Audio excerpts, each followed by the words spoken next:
ipuin bat kontatuko dizu. Ipuin bat ez. Adan eta Ebaren benetako historia. Paradisuan gaude. Paradisuan gaude. Jainkoak sortuak ditu gauza guztiak. Zerua, lurra, basoak, zuhaitzak, ibaiak, errekak, animalia guztiak, baita gizona ere. Gizona? Ez. Gizona baino askoz lehenago sortu zuen Eba, emakumea. Guztin fin batez moldatu zuen, eta gero hitza eta bizitza eman zion. Eta zebilen Eba paradisuan bat dela eta bestera, eta non topatzen duen berekideko Adra, Adan. Basoan izkutatuta, lotzati, beldurti begiratzen dion. Orduan, Eba, inguruan hasten zaio dantzan jauzika eta zilipurdika. Orduan, kreatzaileak esan zien, zuek zarete paradisu honen jabeak, zuek erabaki zer egin eta nola bizi. Hor zuen aurrean dauzkazuen bi zuhaitz eder. Ezkerreko zuhaitzaren fruituetatik jaten baduzue, ez zarete hilko. Betirako biziko zarete, ineskorrak izango zarete. Eskumako zuhaitzak aldiz sagarrak ematen ditu. Sagar horiek janezkero hil egiko zarete, noizbait hilko zarete, hilkorrak izango zarete. Eguneroko jana Gaur holtza gainean Irati eta Mikel ikusiko dituzue, baina baita ere Dariofo eta Frank Arrame. Bai, bikote izan ziren bizarrean, eta hainbat lan idatzi zituzten, danen gainera, pixka boterean kontrakoa, baina satira eta humora erabiliz eta bar, eta orduan, alde batetik, lan hoien pasarte batzuk ikusiko dituzuen. Eta beste batetik, gure arteko harremana pixka bat, islatzen duen beste gidoitxo bat, ez da? Tarte horien artean, Mikel Irati, Dariofo, Frank Arrame, harreman bat eukiko dute, harreman purba konfuso, personaje biak garelako, eta harreman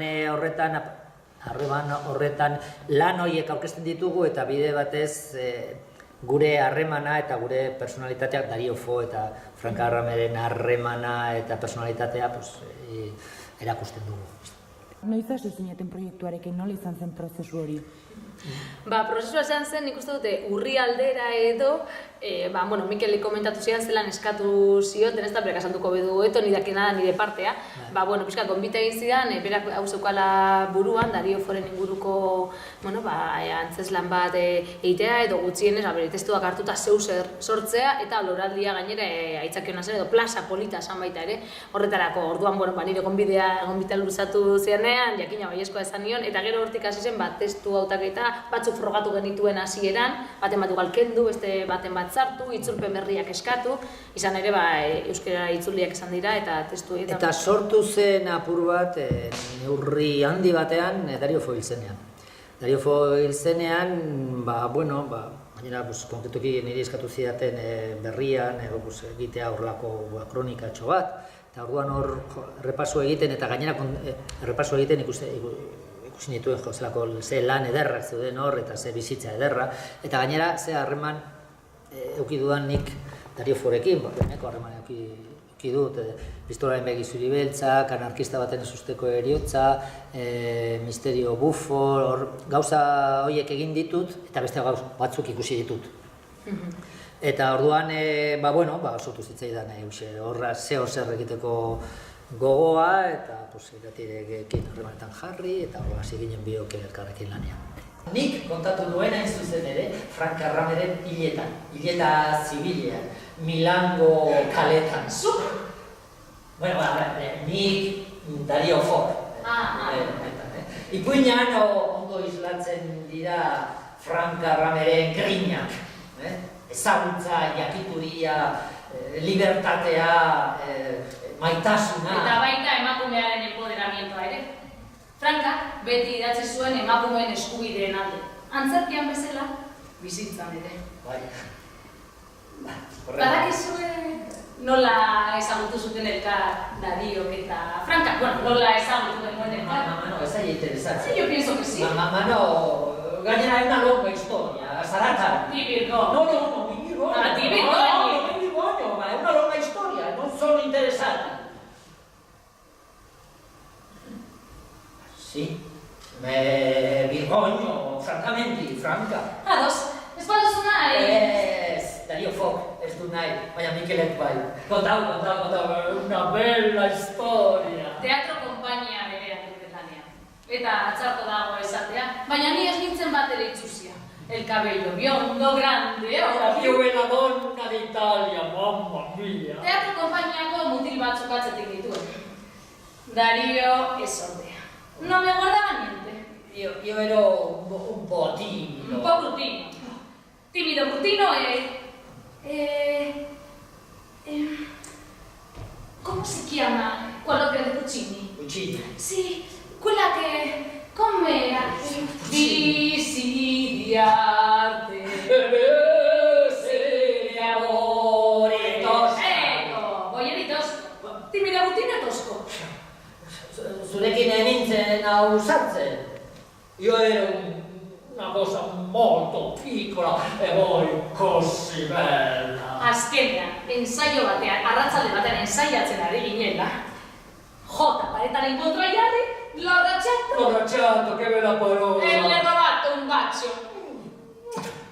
Lehenengo aldia zuek bioka elkarrekin egiten zuela lan? Bai, lehenengo aldia da. Bueno, nik Mikel amaikatzu alditan ikusetan nukan holtza gainean, eta Bilbo aldean nik badaukat beste konpainia teatroa eta lanbike, baina gaztelera sortzen dugu batez ere. Orduan nik ere banukan grina handia euskera sortzekoa. Eta komentatuta nion, noizbait, ambientetan eta abarrezta.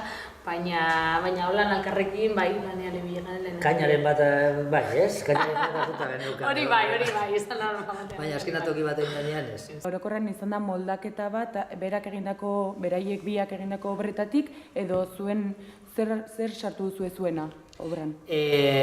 Bueno, lehenengo ikustet importanteena aukeratzea, zati apur bat adierazgarrienak eta politenak, eta bi persona bakarrik egiteko modukoak. Orduan, aukerak eta hori hor dago lan polita eta uste dute asmatu dugula.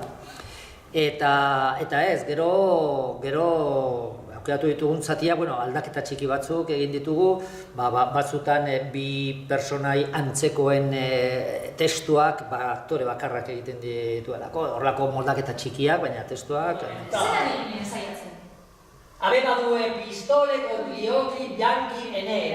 Eta euskeraz? Euskeraz jarri zioten pistolare begizuri beltza. Antzeslan horretan, lapurrak greban jartzen ziren, euren eskubideen alde. Ia, ekin. Ondo, presto, lapurren bilera, Giovanni ustezko mafiosoak zuzendua, nik egiten duen Giovanniren papera, horren gutxi gora dela. Hori egon, esai zaitezte eta entzun, orain arte bakoitzak bere aldetik egitik lan eta inoiz ere kompetentzia egin. Dario, prestu eta jatorra zara. Eskerrik asko. Baina tamalez zure garaiko gizasemea. Zer ba? Zure antzeslanetan protagonistak gizonezkoak beti. Baina, hogeita bat garren mendean gaude. Gaur, nik egingo du protagonistarena. Baina ez dakizu testua. Baina, badaki, irakurtzen. Eta nik? Lapurrak. Dena? Dena. Non izango da opor aurreko kolpea. Ez dugu lapurrekari egin. Nola? Eta entzun, ez da zaitezte eta entzun. Orain arte bakoitzak bere aldetik egin dik lan, eta inoiz kompetentzia ere egin zio hau elkarri.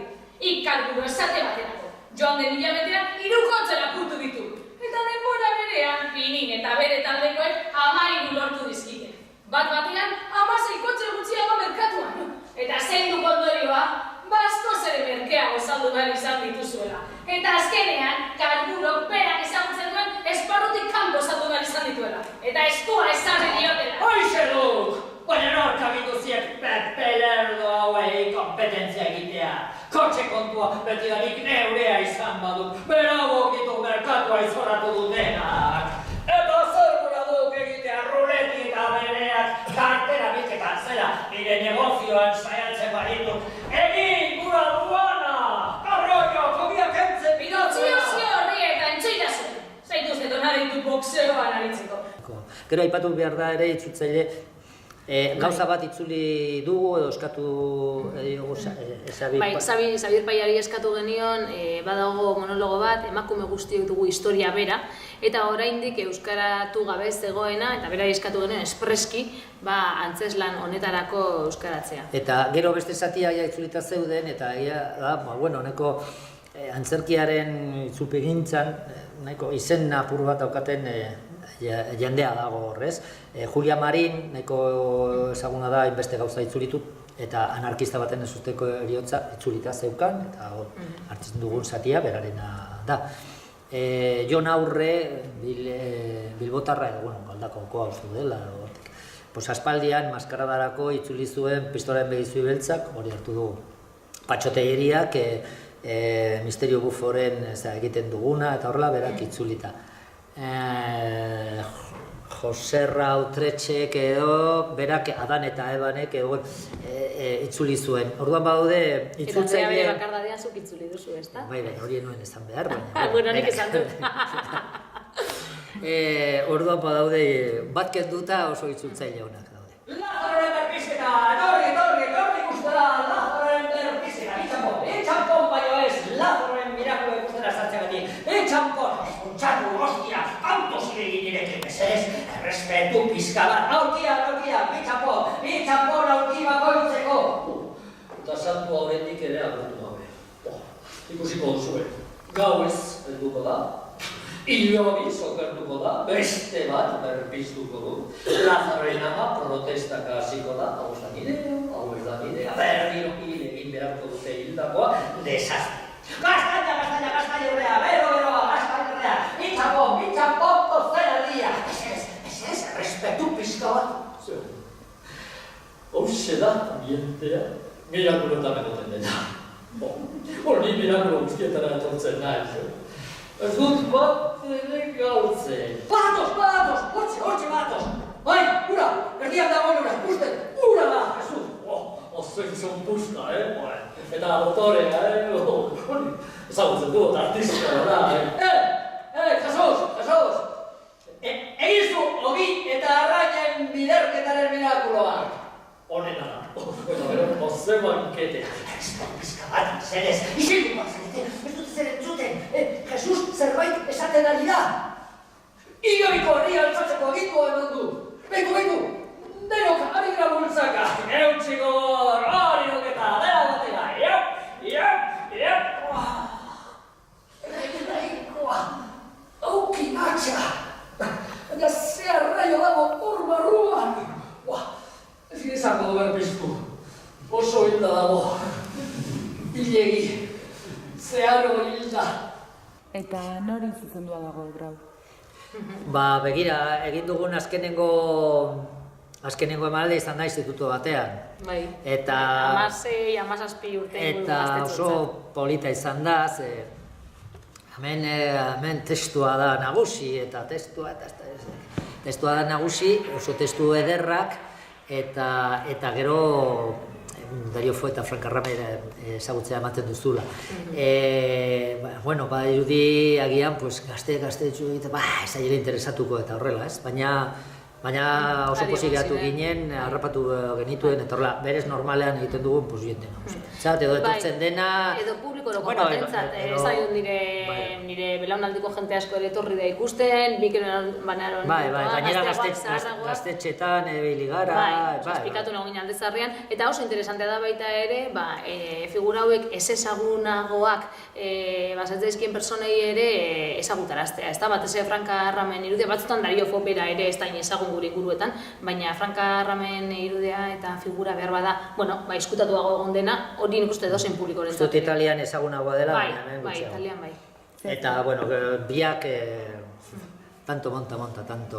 Azkenean jorratzen diren gaiak ere gaur egungo gaiak dira. Bai, poterea, gaur egunean...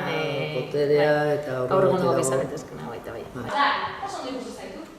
Eta sasoi ederrean zaude zura linerako? Gaztea naiz, urtebete ardi baino ez daukat. 80 egin nituen bizirik, baina hilda urtebete ardi, osta. Orduan nik 4. Gazteagoa ematen duzu. Eskerrik asko. Heriotzak ondo tratatzen gaitu. Bai, eta heriotzari buruz ari garela, antzestu dezagun orain anarkista baten ezusteko heriotza. La opera più famosa d'Italia. Errealitatean gertatu ziren jasoera batzuetan oinarritua. Bai, ferroviario anarkista bat, edo anarkista ferroviario bat, tren geltokian bombaz egitako atentatu batetaz akusatua, Milango komisaldegian hil zen.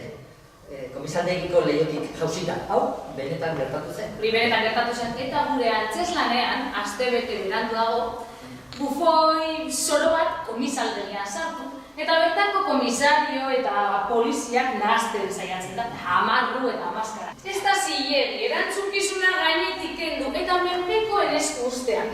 Ez da dotorea. Komisario, zure sarrera. Gauzak honela gertatu ziren, gutxi gora bera. Atxilotua eserita zegoen. Nik egingo dut anarkistarena. Jarraitu. Nire menpekoa... Alegia ni sartu egin nintzen. Nire subversibo maitea, nahiko barre. Aizu gore erraioa, naska egin da naukazu gaitxe. Balore bakarrik? Zindan. Zene. Frogo ezinen ditugu geltokiko bombak, zeuk jarri zenituela esateko. Bai. Esango zenituzten, noski. Zer? Frogak. Eso bixe. Hori azallo dira. Hoixe adiratzen nahi zizun lehen inspektoreak. Poliziaren ohiko trikimailua da hori. Orain gertzen du. Azpilokoa! Bizkorrak zarete gero. Hori da, azpilokoa. Bikaina benetan.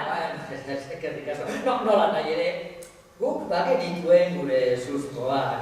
Izan ere, atxilotua Milango tren konpainiako langile anarkista bakarra zen, logikoa zen, bera izan zela suposatzea. Berri biztakoa.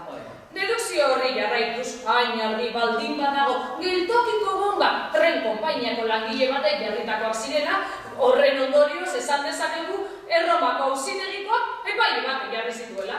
Eta soldadu ez ezagunaren monumentukoak berriz, guardiako kapitaina. Eta nekazaritza kaja rural bankukoak berez, bankari batek edo behin. Zer nahiago duzu, antzerkia nahiago duzu edo beste medio batzutan lan egitea? Nik antzerkian ibili naiz gehienetan, zine apur bat egin du, telebista apur bat, eta antzerkia maite dut gehiago edo gutxienez, ez dakit gehiago maite dudalako, nik uste baiet bai, maite dut, horra zuzenean publikoaren aurrean egotea, bestea oso gauza ezberdina da, hotzagoa. Hori bai, iruditzen zait bestea, benetan iruditzen zait, zinea eta telebista eta iruditzen zait oso zaila. Normalean, hori esaten dut gainera jendeak esaten duelako antzerkia, zaila, zuzenean egiten duzulako. Eta bestean, bai, gezurra dagoelako. Gezurra eta orduan akatsak konpontzeko posibilitatea. Ja, bai, egia da, posibilitate hori dagoela, baina gezur ostasun horrekin oso zaila iruditzen zait ondo interpretatzea. Eta ikusten dudanean aktoreak zinean eta ondo interpretatzen egia esan harritu egiten naiz. Benetan harrigarria iruditzen zen. Orduan ez dakit alperkeriagatik edo maitasunagatik eta horrela nik nahi dut antzerkia. Bai, nik zinea eta telebista ez dute hainbeste ikutuz nahi dut fikzioari dagokionean.